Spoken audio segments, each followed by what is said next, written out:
बोलिए कृष्ण कन्हैया लाल की जय। बाल कृष्ण लाल की जय। तो हिरण्यकशिपु गया मंदराचल पर्वत पर तपस्या के लिए। तपस्या के लिए गया हिरण्यकशिपु, और जैसे ही भगवान ब्रह्मा की तपस्या करने वाला था, ब्रह्मणे नमः ब्रह्मदेवाय नमः, इस प्रकार से उसी क्षण नारद जी ने देखा कि ये तो बड़ा दुर्दर्श राक्षस है, और अगर इस राक्षस ने भगवान ब्रह्मा की तपस्या कर ली और अगर वरदान प्राप्त कर लिया तो अजर अमर तो हो ही जाएगा, लेकिन इसकी मृत्यु का कोई हेतु नहीं बनेगा। तो ये चिरकाल तक साधु पुरुषों को, भक्तजनों को कष्ट देता रहेगा। इसलिए नारद जी ने एक तोते का रूप रखा और तोते के रूप में परिवर्तित होकर के मंदराचल पर्वत पर आ गए। और जैसे ही हिरण्यकशिपु भगवान की तपस्या करता ब्रह्मा जी की, तभी नारायण कह देते तोते रूप में नारद जी। अब एक बार, दो बार, तीन बार, बार बार यही करते तो उसका ध्यान भटक गया। और दूसरा ये कि उसके शत्रु थे, क्योंकि उसके भाई को मारा था। अब भगवान तो किसी के शत्रु नहीं है, लेकिन मान बैठा शत्रु ही थे। जब मान लिया उसने सोचा कि आज का दिन सही नहीं है, आज तो ये तोता भी, कीर भी, पक्षी भी मेरे शत्रु का नाम ले रहा है, इसलिए आज का दिन अच्छा नहीं है, शुभ नहीं है। हिरण्यकशिपु ने ऐसा ही किया, पर्वत को त्याग करके अपने महल को आ गया और रानी कयादु के पास गया। अपनी बड़ी सुंदरी और सुशील संस्कारी रानी थी कयादु।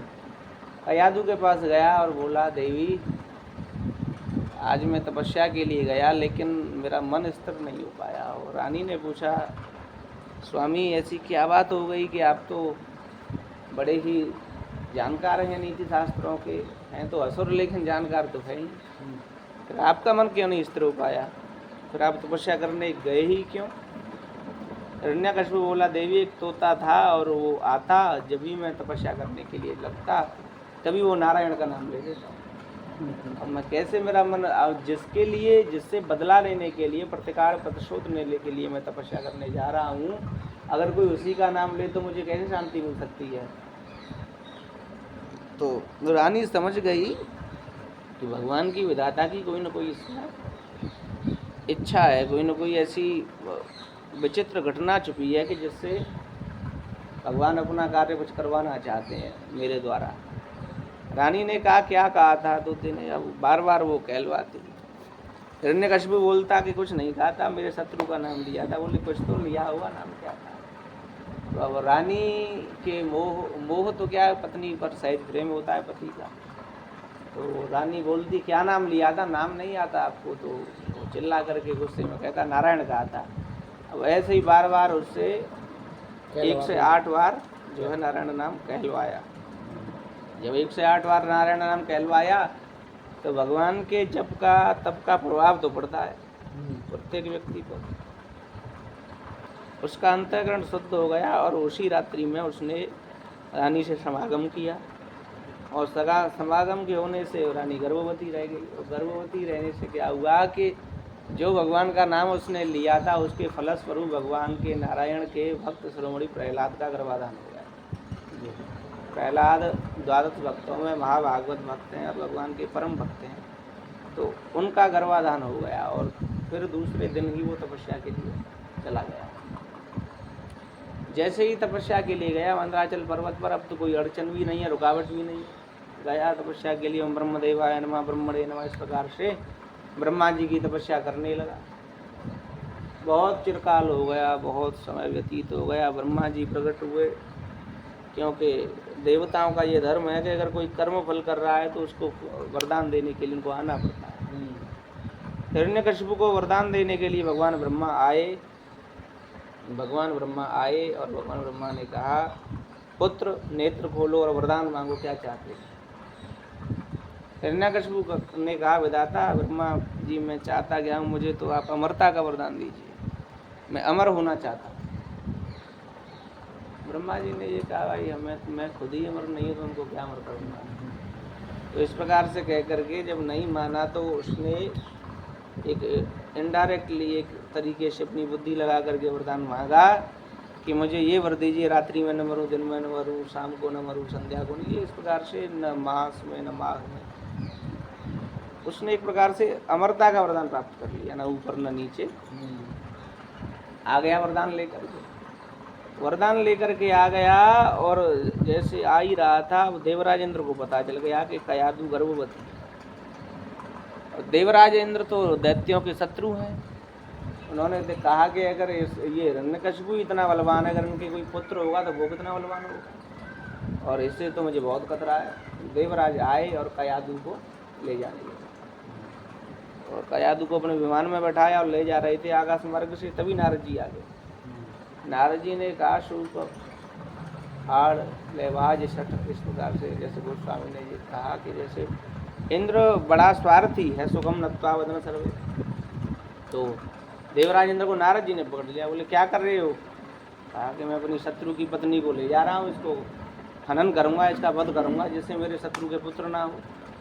नारद जी ने कहा अरे मूर्ख, तू वैसे तो देवराज है, लेकिन तेरी बुद्धि इतनी भ्रष्ट हो गई कि एक तो ये स्त्री है, वो भी पतिव्रता है, और इसको मारना चाहता है। तुझे पता है इसके गर्भ में कौन है? भगवान का भक्त है। देवराज ने कहा भक्त कैसे है? ये तो दैत्य का पुत्र है। तो नारद जी ने कहा इंद्र, चाहे दैत्य हो, चाहे वह अच्छे साधु हो, लेकिन भगवान का भक्त कभी कुल और कुलीनता नहीं देखता। वो तो प्रभु जिस पर कृपा करते हैं वही जन्म लेता है। समझाया बहुत, नहीं माना तो कहा कि अभी भस्म कर दूंगा। समझ गया कि नारद जी कह रहे हैं तो कोई न कोई अच्छी बात होगी। कयादू को नारद जी ले गए अपने आश्रम पर रखा, और उसी बीच में बहुत समय हो गया, कई साल व्यतीत हो गए। अब कयादू को कथा सुनाते थे नारद जी, क्योंकि आश्रमों पर तो कथा भागवत सत्संग ही चलते हैं। अब कयादू ने कहा महाराज गुरुजी, मेरे पति बड़े उग्र स्वभाव के हैं, क्रोधी स्वभाव के, और वो तो तभी चले गए जब मेरे ये गर्भाधान हुआ था। कहीं वो आ गई, मैंने इस बच्चे को जन्म दे दिया, तो वो ये ना कहें कि ये तूने कुछ अपना धर्म बिगाड़ तो नहीं लिया, क्योंकि क्रूर कर्म आए। तो नारद जी बोले क्या चाहती है पुत्री? माता कयादू ने कहा कि देवर्षि मुझे वरदान दीजिए कि ये मैं जब मेरी इच्छा होगी तब मैं इस गर्भ को जन्म दूँ, प्रसूति, इच्छा प्रसूति का वरदान मांगा। नारद जी ने तथास्तु कह दिया, और सांगोपांग विधि से नारद जी उनको वहाँ कराए, उनके महल में, उनके प्रासाद में। इधर हिरण्यकशिपु भी आ गए, और हिरण्यकशिपु जैसे ही आए और उतनी देर में कयादू से मिले। कयादू ने सारा वृत्तांत बताया कि स्वामी ऐसे ऐसे आप गए और मेरे गर्भाधान हुआ, इंद्र मारने के लिए ले जा रहा था, देवर्षि नारद जी ने बचाया, और उन्होंने ही मुझे इच्छा प्रसूति का वरदान दिया है। हिरण्यकशिपु ने कहा ठीक है देवी, तो इसको जन्म दीजिए। तो कयादू ने जन्म दिया, तो वो दैत्या नाम प्रहलाद अश्विनी, जैसे गीता में कहा, प्रहलाद जी का जन्म हुआ। जन्म लेते ही हिरण्यकशिपु बड़ा प्रेम करता था, क्योंकि बड़े सुंदर थे प्रहलाद जी, अत्यंत प्रेम करता था। उनकी रानी भी, सारी जितनी भी नायिकाएं थी सभी प्रेम करते थे। शनई शनई बड़े होने लगे, और भगवान की भक्ति से तो थोड़ा बहुत थी से। तो नारद जी के द्वारा तो उपदेश दिया ही जाता था, आते रहते थे हिरण्यकशिपु के महल में। लेकिन जब 4-5 वर्ष के हो गए, थोड़ा जानने लगे, तो हिरण्यकशिपु ने उनको शिक्षा के लिए, नीति शास्त्रों की शिक्षा के लिए, दैत्य नीति के लिए षंडमर्क के आश्रम में भिजवा दिया। षंडमर्क थे कुलगुरु शुक्राचार्य के पुत्र, तो वहाँ पर भिजवा दिया। षंडमर्क, षंड और अमरक, तो उनके यहाँ भिजवा दिया विद्यालय शिक्षा के लिए। शिक्षा के लिए गए प्रहलाद जी, या वो पढ़ाते, वो तो यही पढ़ाते थे कि कैसे राजाओं को मारा जाता है, कैसे हिंसा करके राज्य की सीमाओं को बढ़ाओ, चोरी चकारी, इस प्रकार से अनीति पढ़ाते थे दैत्यों को। और क्या, अब एक बार की बात है कि हिरण्यकशिपु को प्रहलाद जी से मिलने का मन हुआ। पुत्र है उनका, राजा का पुत्र है, और संदेश भिजवाया मंत्री द्वारा कि जाओ मेरे पुत्र को बुला कर के लाओ। गया और वो षंडमर्क लाए प्रहलाद को। तो अब सबसे पहले तो अपनी गोद में बैठाया प्रहलाद को। प्रहलाद से बड़ा प्रेम करने लगा, बोला पुत्र तू बड़ा सुंदर है, तेरे बिन मेरा मन नहीं लगता है, और तूने क्या सीखा अपने गुरु जी के द्वारा मुझे बता। प्रहलाद बोले पिताजी सीखा तो क्या, मैं तो केवल एक ही पाठ जानता हूँ, वही आपको सुना सकता हूँ। बोले बेटा तू जो कुछ भी तूने पढ़ा वो सुना मुझे, क्या पढ़ा है। प्रहलाद जी सुनाने लगे, बोले 9 बातें बहुत अच्छी मुझे आती। बोले क्या आती। तो श्रवणम कीर्तनम विष्णु स्मरणम पाद सेवनम, इस प्रकार से बताया। श्रवणम कीर्तनम विष्णु स्मरणम पाद सेवनम स्मरणम आत्मनिवेदनम शक्य, इस प्रकार से बताया कि बोले स्मरण करना चाहिए किसका, बोले भगवान विष्णु का। कीर्तन करना चाहिए कौन का, विष्णु का। गायन करना चाहिए किसका, बोले विष्णु का। पूछा विष्णु की नवदा भक्ति का प्रवचन प्रहलाद जी ने बताया। जैसे ही प्रहलाद जी विष्णु विष्णु कहते, अब तो हिरण्यकशिपु का पारा चढ़ गया, क्रोध में तमतमा उठा, बिल्कुल जलने लगा और बोला अब तुझे नहीं छोड़ूंगा, तुझे मार डालूंगा। अब सोचने लगा, जैसे ही प्रहलाद जी को मारने ही वाला था, विचार आया कि अरे ये तो 5 वर्ष का 6 वर्ष का बालक है, इसको क्या जानकारी। जरूर ही इन दैत्य गुरुओं ने, इन शुक्राचार्य के पुत्रों ने इसकी बुद्धि को बिगाड़ा है। तलवार निकाली और बोला संडमरग तुमको मारूंगा, तुम नहीं बचोगे, तुमने मेरे पुत्र को बिगाड़ दिया, ये तो बच्चा ये क्या जानता है, अब तुम मरोगे। संडमरग तिलमिला उठे, बोले महाराज हमारी कोई गलती नहीं है, और हम तो अनीति अहिंसा इत्यादि पाठों को पढ़ाते हैं, अब ये पुत्र तुम्हारा न जाने कहाँ से बोल रहा है। तो बोले अब के हमें क्षमा कर दीजिए, अगली बार आप बुलाओगे तो ये अवश्य ही आपको प्रसन्न करेगा, ये बताए। ले गए दोबारा से। अब तो बड़ा ध्यान रखते प्रहलाद जी का कि कहीं ये कुछ अनर्गल बातें न सीख ले। एक बार समिधा लेने के लिए गए, संडमरग हवन के लिए, यज्ञ के लिए, और समिधा लेने के लिए गए। उसी क्षण में प्रहलाद जी को एक स्वतंत्र वातावरण मिल गया। दैत्य बालक बैठे थे, बहुत दैत्य कुमार प्रहलाद जी कीर्तन कर रहे थे भगवान का।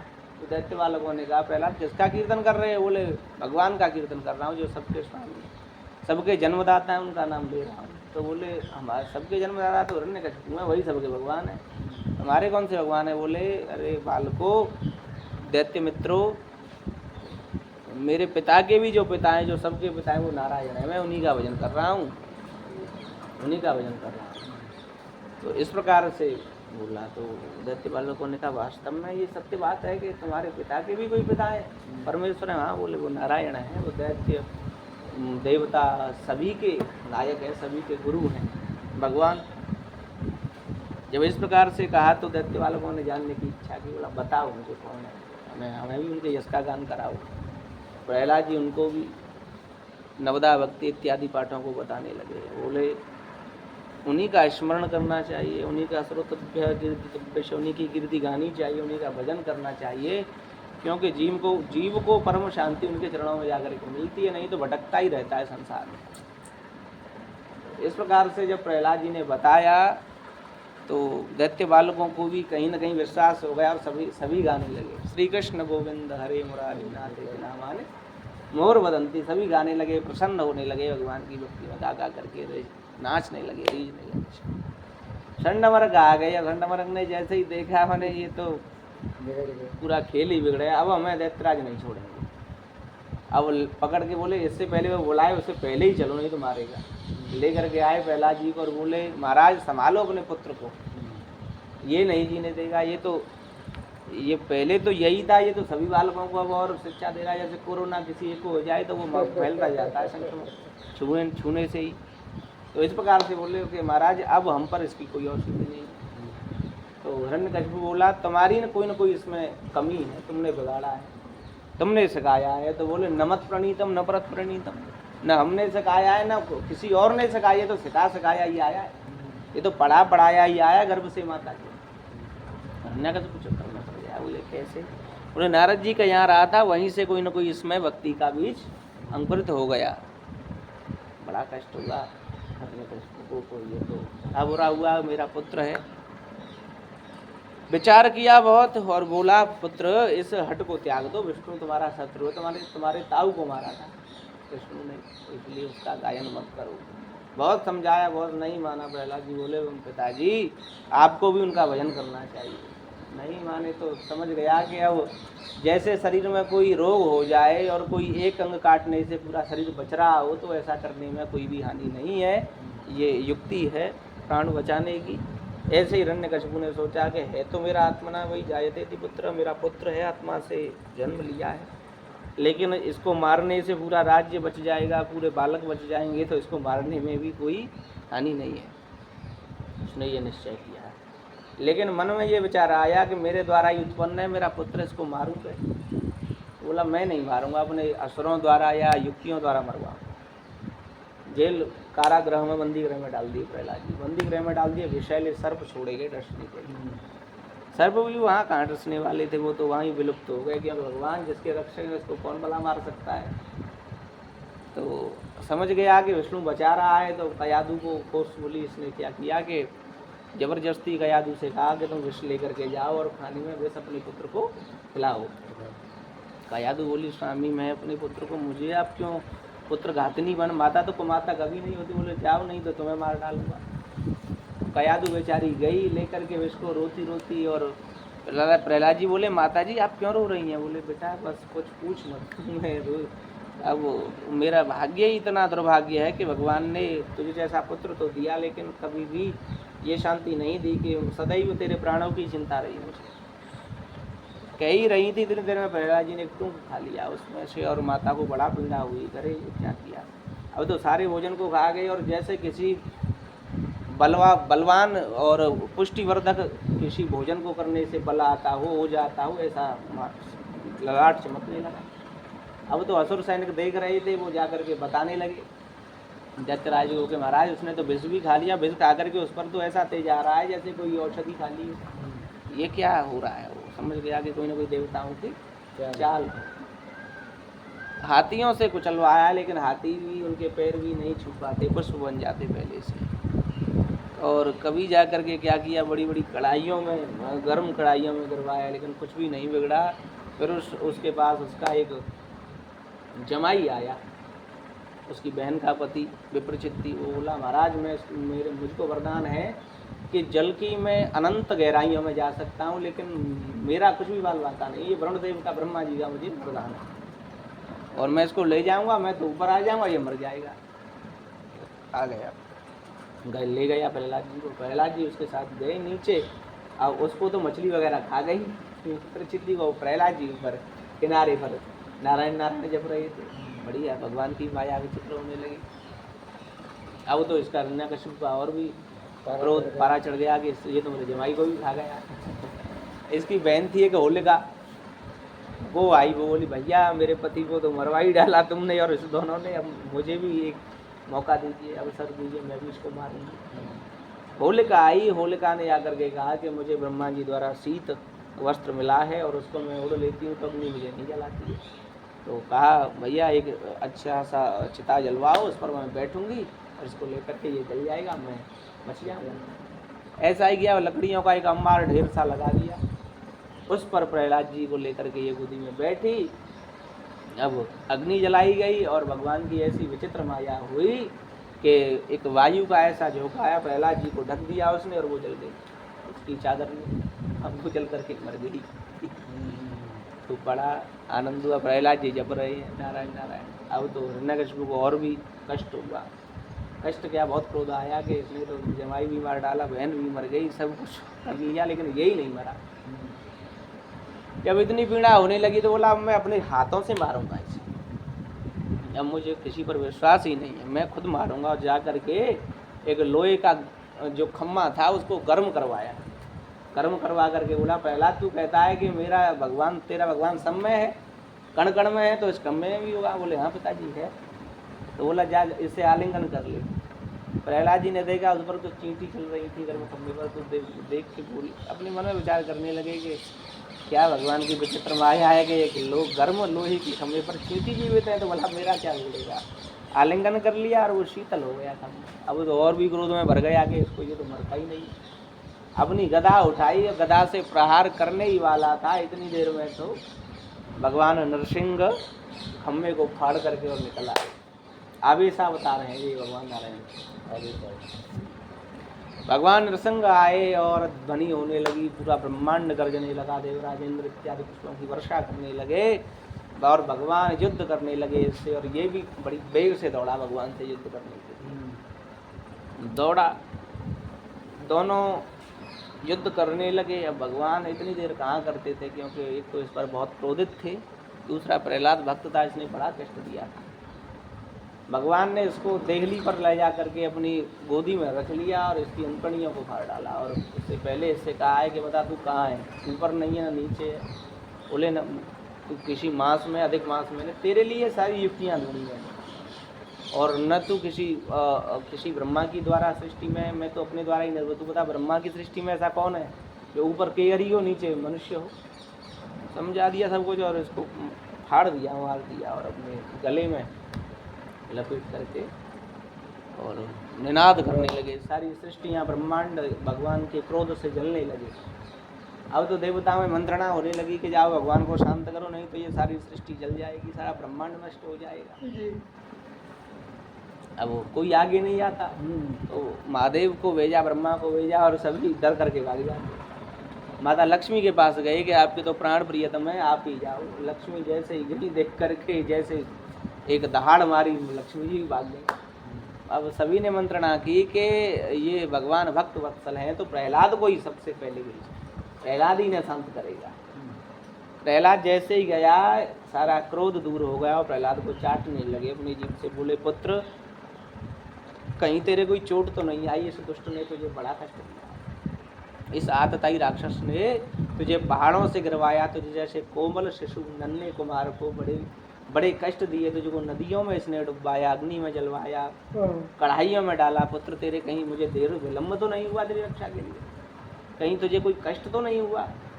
इस प्रकार से उसको चाटने लगे और चाटते चाटते ही भगवान ने कहा, प्रहलाद मैं तुझे वरदान देता हूँ कि तू दिव्य कई हजार दिव्य वर्षों तक राज्य करेगा, और तू ये देख रहा है कि तेरे पिता को मारा है तो तू दुखित भी है, तो ये निश्चय ही मैं तुझे वरदान देता हूँ कि तेरे कुल में मैं किसी का भी वध नहीं करूँगा और तेरे कुल में सभी भक्त ही प्रकट हों। इस प्रकार से वरदान दिया। प्रहलाद बोला भगवान मैं तो कुछ चाहता ही नहीं, मैंने तो कुछ मांगा भी नहीं, फिर बिन मांगे ही आप सब कुछ दे रहे। बोले पुत्र तू मेरा भक्त है और मैं अपने भक्त को कभी भी इच्छावान नहीं हूँ, आकांक्षा रहित करता हूँ उसे, इसलिए तेरे मन में कभी राज्य या इसकी इच्छा ना, इसलिए मैंने तुझे बिन मांगे ही सब कुछ दे दिया। तू न चाहे, तेरे न चाहने पर भी, और मैं तुझे एक और वरदान देता हूँ कि तू मेरी भक्ति करने के बाद, राज्य करने के बाद इस पृथ्वी से जब जाएगा तो तू मेरे नित्य वैकुंठ को प्राप्त होगा और वहाँ मेरा पार्षद बन करके रहेगा मेरे स्वरूपवत ही। इस प्रकार से वरदान दे करके भगवान नरसिंह अंतर्धान हो गए और ये प्रहलाद चरित्र यहाँ पर संपूर्ण। बोलिए नरसिंह भगवान की।